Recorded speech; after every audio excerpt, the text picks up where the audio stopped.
Imagine this. Two voices live inside every one of us. One voice tells you to play it safe, work hard, depend on a paycheck, and never take risks. The other voice whispers about freedom, building wealth, creating opportunities, and living life on your own terms. Which voice you choose to listen to will decide your future. Today, I am going to share with you the life-changing lessons from the book Wealthy Mind, Struggling Mind by Michael Reynolds. A guide that reveals how the rich and the poor think so differently about money, success, and opportunity. This isn't just a book about money, it's about mindset.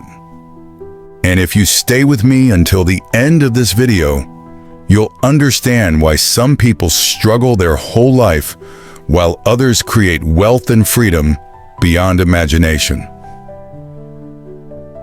The story begins with a young boy who, like many of us, was confused about money.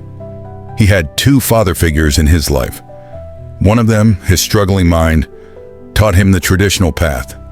Go to school, get good grades, find a secure job, and save whatever little you can. The other, his wealthy mind, taught him something entirely different. That money is not earned by hard work alone, but by learning how money itself works. These two voices shaped his journey, and through their conflict, he discovered the truths that would eventually build his fortune. The struggling mind always preached safety. Don't take risks, it said. Don't dream too big. Be realistic. Find a stable job and stick to it. This voice represents the mindset of the majority. It is a mindset built on fear, fear of losing, fear of failure, fear of judgment. And while it sounds wise and responsible, in reality, it keeps people trapped in a cycle where they work hard their entire life, yet remain financially insecure. On the other side, the wealthy mind said, money should work for you. Don't chase security, chase knowledge. Don't settle for a paycheck, build assets. Don't fear failure, learn from it.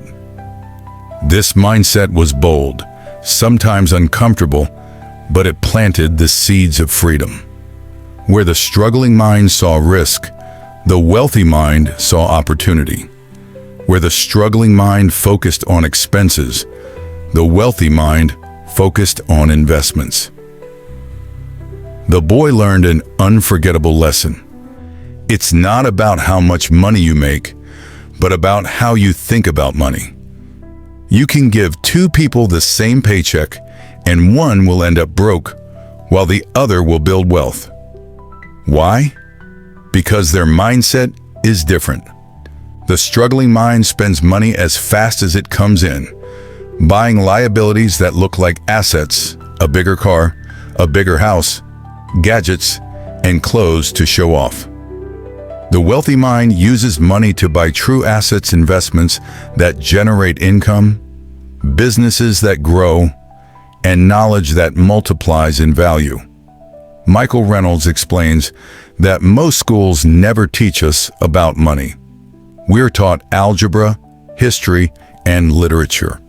But rarely do we learn how to manage money, invest it, or grow it. That's why so many people, even those with high-paying jobs, remain stuck in financial struggle. Their education prepared them to work for money, but not to make money work for them. And that's the core difference between the wealthy and the struggling. Imagine this. You work hard every single day. You trade your time for money, but at the end of the month, there's always more month left than money. You wait for the next paycheck and the cycle continues. That's the reality of the struggling mind. But now picture this. What if your money could generate more money even while you sleep? What if you owned assets that paid you monthly, whether or not you worked? That is the world of the wealthy mind. Reynolds insists that building wealth doesn't begin with money. It begins with education, financial education, And financial education is not about knowing how to balance a checkbook. It's about understanding how money flows, how assets grow, and how opportunities can be created. A financially educated person knows the difference between good debt and bad debt, between an asset and a liability, between working for money and making money work for them. The boy in the story eventually realized that his two fathers weren't just individuals. They were symbols of two worldviews. The struggling mind was the conventional wisdom passed down for generations. Study hard, work hard, retire at 65, and hope your savings last. The wealthy mind was the unconventional wisdom of innovators, investors, and entrepreneurs. Build assets, take calculated risks, and create multiple streams of income. The moment you decide which voice you'll listen to is the moment your future begins to shift. If you keep listening to the struggling mind, you'll live in fear, always waiting for security that never truly comes. But if you start listening to the wealthy mind, you'll open yourself to learning, taking risks, and creating wealth. And let's be clear, choosing the wealthy mind is not easy. It requires courage, patience, and persistence, but it leads to freedom. So let me ask you, which voice are you listening to today? Imagine for a moment that you are standing at a crossroads. One path is wide, crowded, and filled with familiar faces. It looks safe because everyone else is walking on it, but it leads to a destination where most people end up. Financial struggle, dependence on a paycheck, and dreams left unfulfilled. The other path is narrow, quieter, and a little uncertain. It looks risky because only a few people dare to take it, but it leads to a destination where freedom, wealth, and fulfillment live. These two paths represent the two voices inside us, the struggling mind and the wealthy mind. And the decision you make today about which voice to listen to will shape not just your finances, but your entire future. That is the core message of Michael Reynolds' book, Wealthy Mind, Struggling Mind. The story begins with a young boy who was raised between two worlds. His biological father was well-educated, respected, and hardworking. He believed deeply in the traditional path of success. Study hard, get a good job, work for security, and climb the ladder of stability. He was intelligent, but despite his knowledge, he always struggled with money. He represented the struggling mind, the voice of caution, safety, and fear. On the other side was his friend's father, a man with little formal education, but an extraordinary way of thinking about money. He believed in taking risks, building businesses, investing wisely, and letting money work for him. He represented the wealthy mind, the voice of opportunity, freedom, and growth. As the boy grew up, these two father figures influenced him in very different ways. His struggling mind would say things like, "Go to school so you can find a secure job." It warned him that money was dangerous, that debt was bad, and that talking about wealth was somehow greedy. But his wealthy mind told him something radically different. Go to school if you want, but never depend on it to make you rich. Learn skills, build assets, and understand how money works. Don't just work for money, let money work for you. This constant clash of voices forced the boy to ask questions most people never consider. Why is it that some people, even with advanced degrees and stable jobs, still live paycheck to paycheck, while others with little formal education create fortunes that last generations? Why do some people spend their entire lives working for money, while others learn how to make money flow to them like a river that never stops? The answer, as Reynolds explains, is mindset. Wealth and poverty are first created in the mind long before they appear in the bank account. A struggling mind sees money as something scarce, something to be feared, something to hoard. A wealthy mind sees money as a tool, something to be multiplied, something that creates opportunities. Both people may earn the same income, but their financial destinies will be completely different because of how they think. Reynolds gives the example of two employees who both earn the same salary. One of them, guided by the struggling mind, spends almost everything he earns. He buys a bigger car, rents a more expensive house, shops for the latest gadgets, and tells himself that these are assets. But in reality, they are liabilities, things that take money out of his pocket. The other employee, guided by the wealthy mind, uses his salary differently. He invests in stocks, starts a side business, buys rental property, and reads books to improve his financial knowledge. Over time, the difference between the two becomes staggering. One ends up trapped in the rat race, always needing the next paycheck to survive, while the other creates streams of income that free him from the cycle of dependency. The boy realized that financial freedom doesn't start with money. It starts with financial education. Schools may teach us math, history, and science, but rarely do they teach us how money truly works. That is why so many graduates leave with degrees, but also with debt, entering jobs that may pay well but never teach them how to build wealth. The wealthy mind is self-taught. It seeks knowledge outside the classroom, knowledge that schools never prioritize, the kind of knowledge that empowers you to manage money, grow it, and use it to buy freedom. One of the first lessons Reynolds emphasizes is the difference between assets and liabilities. An asset is anything that puts money into your pocket. A liability is anything that takes money out of your pocket. It sounds simple, yet most people get it wrong. They buy a bigger house and call it an asset, forgetting that the monthly mortgage drains them. They buy a new car and call it an asset, ignoring the fact that it depreciates every single day. The wealthy mind knows that true assets are businesses, investments, intellectual property, or anything that generates income. That's why the rich grow richer. They keep buying assets. The poor and middle class, however, keep buying liabilities, mistaking them for assets, and wondering why their bank balance never grows. But Reynolds goes deeper. He explains that building wealth is not about greed or selfishness. It's about freedom, the freedom to choose how to spend your time, the freedom to pursue passions, and the freedom to give back generously. The struggling mind believes money is the root of all evil.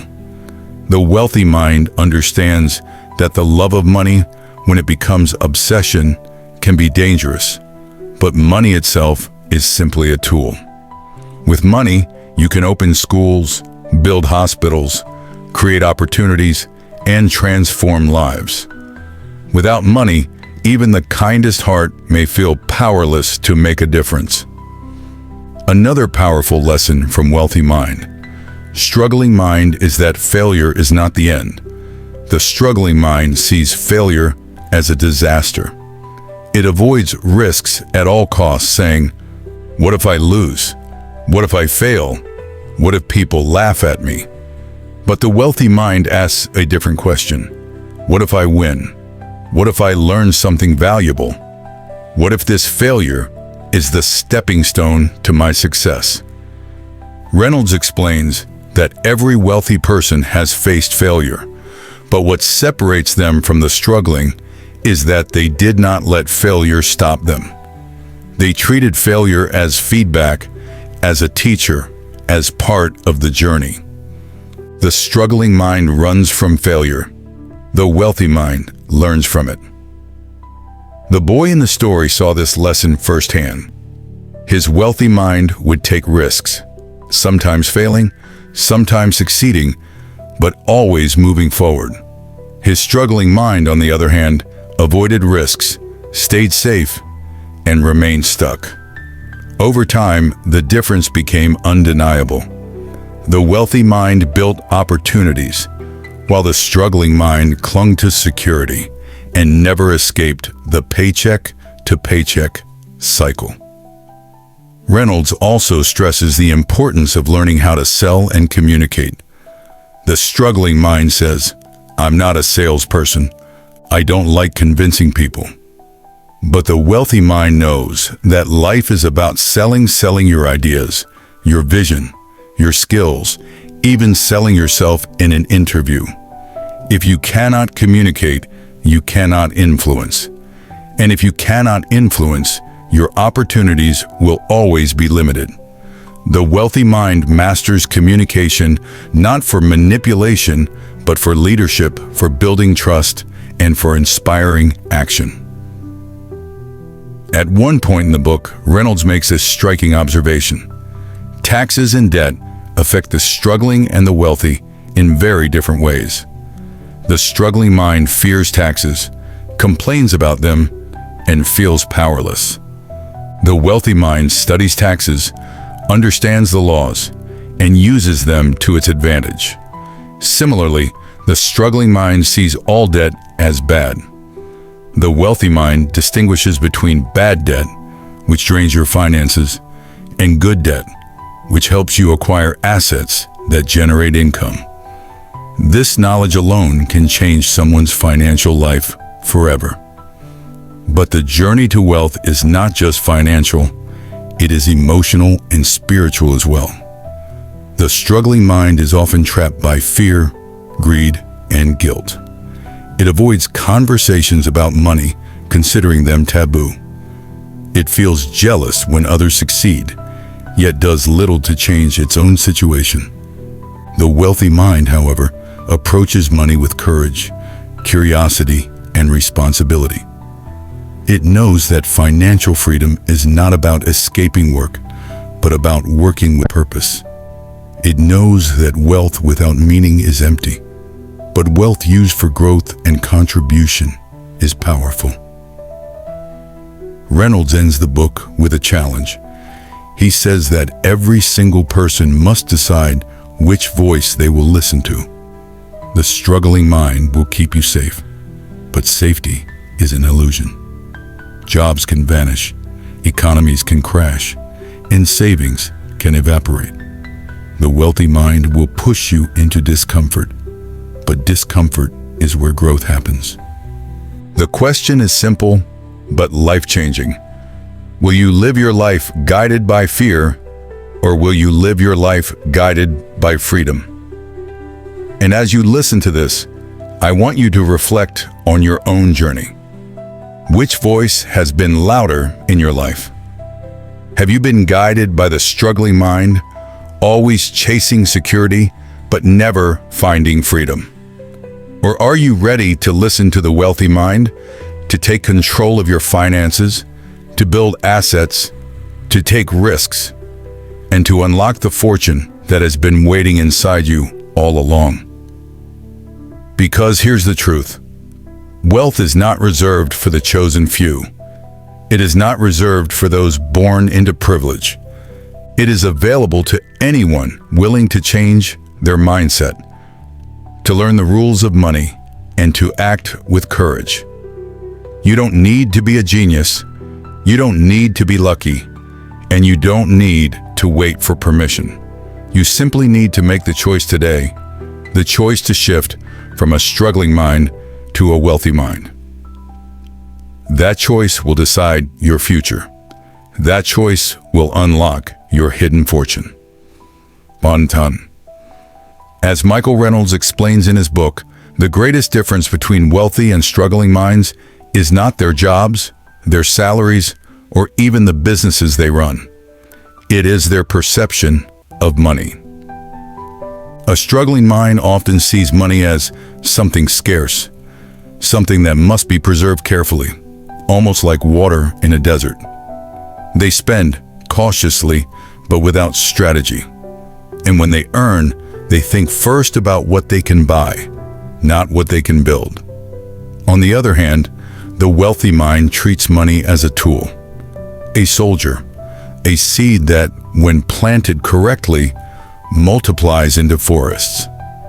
This difference in perception is why one group remains trapped in a cycle of survival while the other breaks into the world of growth and freedom.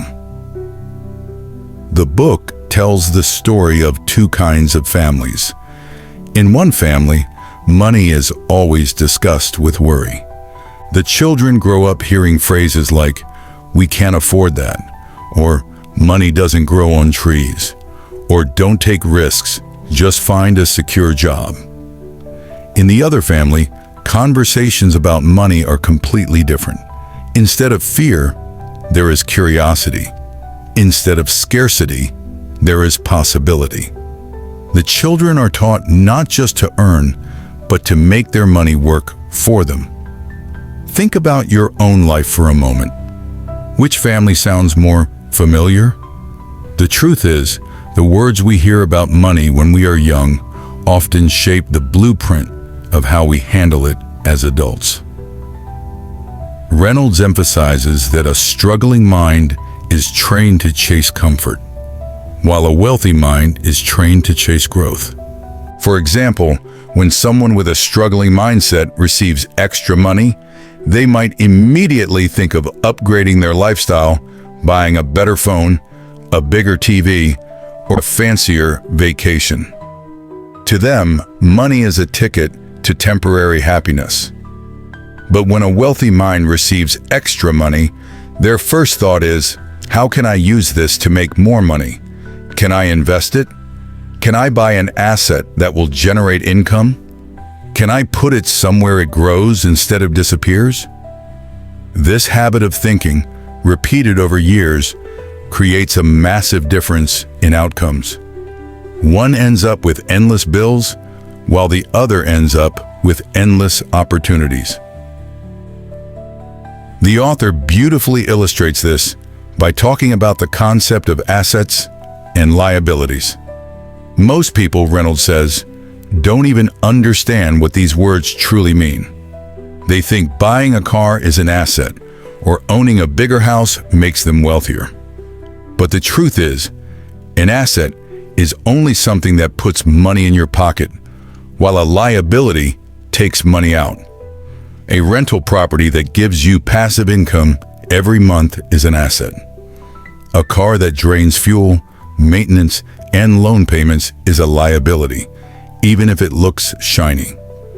The struggling mind confuses liabilities for assets, and that is why they often get trapped in debt. The wealthy mind is crystal clear about this distinction, and that is why they grow wealth even when starting small. Pause for a moment and reflect on your own financial life. How many of the things you call assets are actually taking money out of your pocket every month? Be honest with yourself. Reynolds challenges readers to confront this uncomfortable truth because awareness is the first step toward change. If you are constantly working for your liabilities, then you are trapped in what he calls the hamster wheel of survival. But if you can shift your focus toward acquiring real assets, even small ones in the beginning, you set yourself on the path toward freedom. One of the most eye-opening parts of the book is when Reynolds explains the difference between working for money and making money work for you. Most people from childhood are taught that the only way to survive is to study hard, get good grades, find a stable job, and then work until retirement. This system trains people to exchange their time for money, often for decades, without ever realizing that time is the most limited resource they have. A wealthy mind flips this idea upside down. Instead of endlessly trading time for money, they build systems, businesses, or investments that generate income even while they sleep. They understand that freedom does not come from a salary, it comes from cash flow. And here's something truly powerful. Wealthy minds don't fear failure the way struggling minds do. A struggling mind is so afraid of making mistakes that they never even start. They want guarantees, safety nets, and assurances that everything will work out before they take a step. But life never gives guarantees. Wealthy minds embrace this truth. They see failure as tuition fees for success. Every mistake becomes a lesson, every setback a stepping stone. The wealthy don't avoid risks. They manage them, learn from them, and grow stronger with every attempt. That is why you'll notice that successful entrepreneurs often fail multiple times before finding the business that makes them millions.